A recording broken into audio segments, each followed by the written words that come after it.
Hello, and welcome to another video. In this one, I am looking at another kit. This is the Kuromi Palz kit I received for Christmas from my brother and his girlfriend.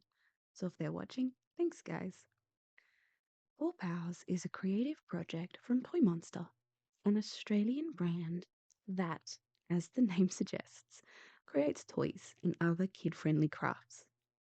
This kit is aimed at kids 5 and up. Luckily, I am older than 5. Kuromi is a San Reno character, my favorite, and a friend of Hello Kitty. I love his goth bunny, though I'm quite partial to Cinnamoroll as well. This kit comes with clear instructions, though I would recommend anyone under 10 to have an adult assisting, as I imagine it would be tricky otherwise. It also comes with a drop sheet to protect your paw area, gloves, an applicator to move any already poured paint back onto the figure, a paper cup to pour all paints into, a keyring attachment, and 3 paints. These paints didn't have specific names, but it's pretty obvious. We have white, black, and purple, which are classically Kuromi's colours, though purple is sometimes swapped for hot pink. And if you wanted to do so, and you have your own paints at home, I'm sure you could manage. It's very easy to make this project your own. Obviously, it also has the figure you pour all the paints onto itself. It is made of what feels like durable plastic, though I am not the most knowing about different kinds of plastic. It is slightly different to some parts of the packaging, with the back and sides showing the facial features pressed out, while the front and figure itself are indented. This isn't a big deal, but it is something to note and something I found interesting. Now, I've never done a paint pour before, so this was quite interesting for me. I moved it outside in case it got messy, but that seemed really unnecessary. The paint seemed to stay pretty central and only moved when I used the applicator to move it. I had a lot of fun with this project, despite it being aimed at people quite a lot younger than me. But it was very fun mixing the paints and deciding how much of each will go in a row. You never quite know how it will come out, which is the exciting fun part of this project. I really like how the white seemed to speckle throughout rather than being very standout on its own.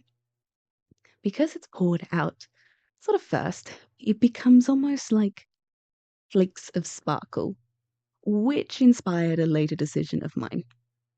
But it was very satisfying to watch the paint drip down the figure.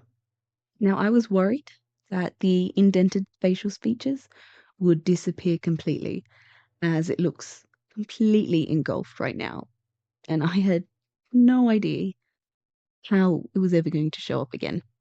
But they do, which is pretty good. It seems the brand know what they're doing when it comes to making these figures. Now, I do apologize for the camera moving a bit. As I was doing this outside, my tripod got a little caught in the wind. It is not the most professional setup, as this is not a professional channel. This is amateur hobbyist channel, and so my tripod is a little bit cheap. But I think you still get the gist of it, and it is very fun to watch the paint meld down and just sort of sloop away. Now you could absolutely finish here. And as you can see, those facial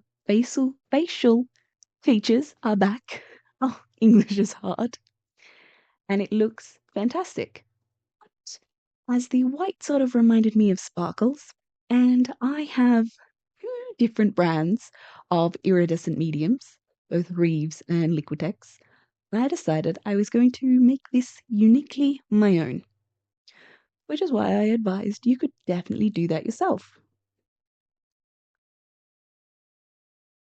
It makes it more special and definitely a lot of fun. I believe you'd have a great time with this, either by yourself if you enjoy these characters. They have an array of different characters, and even their own original bears that you can choose from. Um, you might have a lot of fun with that yourself, but if you have kids, I reckon they would have a great time.